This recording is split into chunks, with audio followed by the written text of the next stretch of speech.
মসজিদ পর্যন্ত যায় নাই যারা, আল্লাহকে বিশ্বাস করে তারা। ও বন্ধু আমার, আল্লাহ ওয়ালা ভাইরা, জ্ঞানীজনরা, বুদ্ধিজীবীরা রে, আল্লাহকে ডাকলে সাড়া দেয় না যারা, আল্লাহকে বিশ্বাস করে তারা। হ্যাঁ না বলো? তারা বসে আছি জানা, এবার বলো আমরা কারা? আল্লাহকে বিশ্বাস করে যারা, কুরবানির সময়তে কুরবানি দেয় না যারা, আল্লাহকে বিশ্বাস করে তারা, রমজান মাসে রোজা রাখে না যারা, আল্লাহকে বিশ্বাস করে যারা, ঘরে টাকা থাকতে সুযোগ সময়ে মাসের শেষে হজ করে না যারা, আল্লাহকে বিশ্বাস করে যারা, রমজান মাসে যাকাত দেয় না যারা, এরা কারা? আল্লাহকে বিশ্বাস করে যারা, ও বাবজি আল্লাহকে বিশ্বাস করে যারা, ইতিম ফকির মিসকিনকে ভাত দেয় না কারা?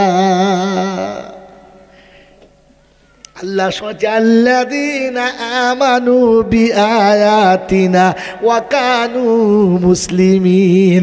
আল্লাহকে বিশ্বাস করে যারা, হারাম হালাল দেখে খাবে তারা। হ্যাঁ বাবাজি, খাই তো? হ্যাঁ বল হুজুর, পেলে হয়। জুম্মার দিনে নামাজ পড়তে গিয়ে যদি মোটা মোটা রসগোল্লা দেয়, হাজি সাহেব ও দুটো নেয়, নাতির জন্য একটা নেয়। হ্যাঁ না না বলেন? এই কথা বলেন না। ওই বাবাজি নিজের জীবনে 10টা মিষ্টি মসজিদে দেয় না, লোকে মিষ্টি দিলে ওই প্রথম বাঁটতে শুরু করে। মনে হচ্ছে ওর বাপ দাদা 14 পুরুষ বাঁটার নিমন্ত্রণ নিয়েছে, ওকে কে বাঁটার অনুমতি দিয়েছে বলো? কিন্তু ছেঁচড় এরকম আমাদের দেশে আছে, এখানে নাই।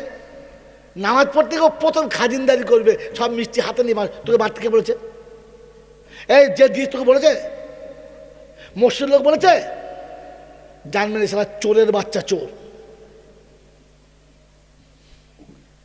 তার মানে দুটো বেশি খাবার লোক, ছেঁচড় হবে নিশ্চয়ই। যে দিয়েছে সে বুঝবে তোকে মারতে কে বলেছে। এরকম ছেঁচড় আমাদের দিকে আছে, আপনাদের এখানে আমাদের ওখানে আছে। ও সুন্নত নামাজটা ভালো করে পড়ে নাই, নফলটা পড়েই নাই, সুন্নতটা ভালো করে পড়ে নাই। মিষ্টি ঝোলা বগাল করলে দাঁড়িয়ে পড়েছে, লাও দুটো দুটো করে 4টে শরীর রেখেছে। মানে সুপাচ্ছ। তোর ছেঁচানো করতে কে বলছে? কে বললো তোর মিষ্টি মারতে? আর আমাদের মতো কিছু পাক্কা মুসল্লি আছে, দাও বাবা আটু দাও। তারপর খাবার সময় দেখে খা, কি খেলি? হ্যাঁ, 4 পায়ের পায়খানা খেলি না রসগোল্লা খেলি? ছি ছি ছি ছি ছি ছি ছি। একটা লোকের ছেলে হয় নাই, বউ বাঁধা, সে নিয়ত করছে, আল্লাহ যদি আমার বিবির পেটে বাচ্চা আসে, সব মসজিদে যত মুসল্লি আছে সবাইকে জোড়া রসগোল্লা খাওয়াবো, আল্লাহ যেমন জোড়া বাটা দেয়। এখন খোদার কি কুদরত হয়েছে তো দুটো বেটা। তো জুম্মার দিনে মুসল্লি এমনি বেশি, দুটো করে রসগোল্লা মোটা মোটা, কি বলেন জি?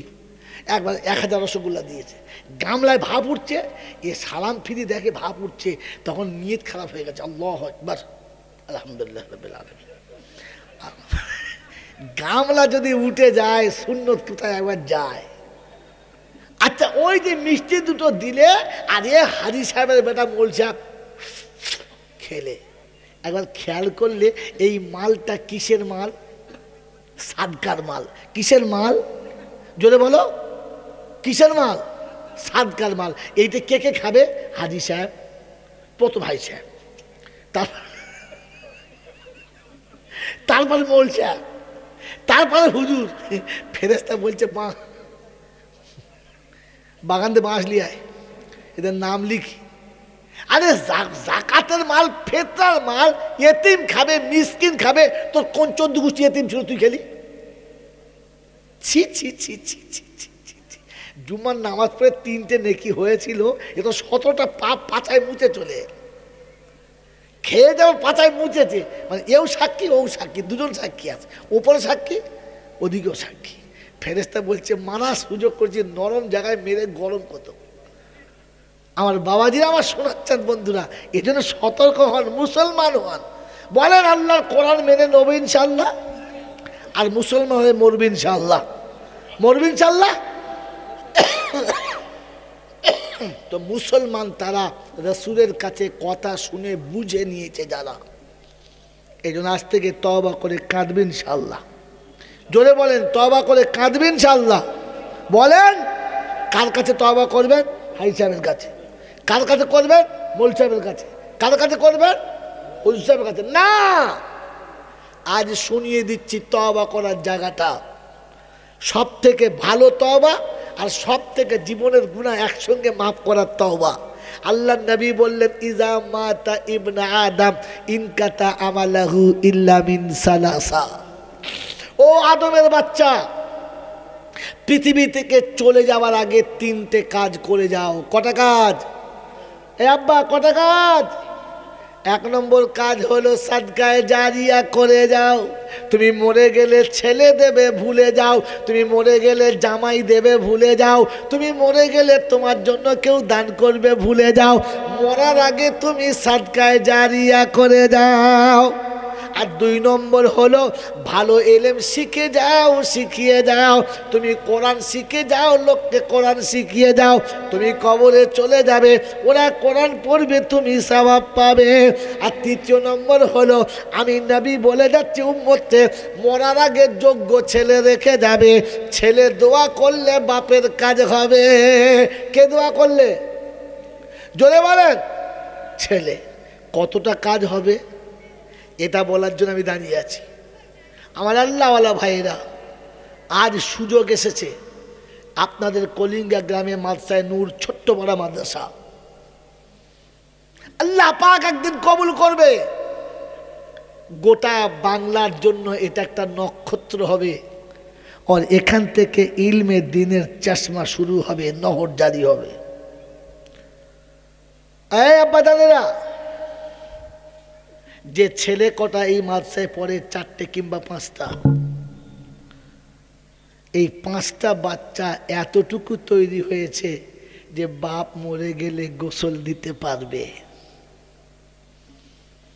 যে ছেলে বাপ মরে গেলে বাপের গোসল দিতে পারে না, ও ছেলেকে ছেলে বলে না। ওরাম ছেলে রেখে যাবার থেকে 2-4টে ছাগল রেখে গেলে লাভ আছে। সব থেকে কপাল পোড়া বাপ হলো তারা, জন্ম দেওয়ার পরে ছেলেদেরকে কোরআন শিখিয়ে গেল না যারা। আজ ওদিকে যাওয়ার সময় নেই, একটু শুনিয়ে দিচ্ছি, খালি শুনে নেন। তার কাছেই যেতে হবে, যাব না বলা যাবে না। আমার সময় মতো আমি যাব, এই সুযোগ কাউকে তিনি দেন নাই, আমাকেও দেবেন না।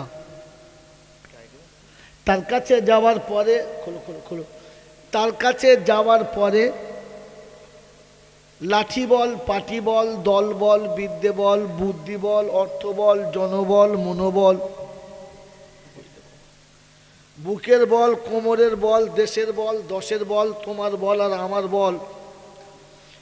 তো কবর ডেকে বলছে, বাবা একবার আমাদের পাড়ায় শুবি চল।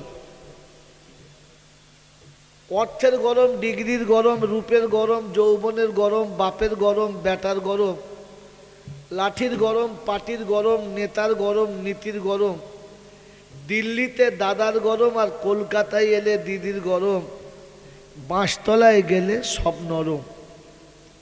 সব গরমকে যিনি নরম করতে পারেন তিনি হলেন আল্লাহ। তিনি হলেন আল্লাহ।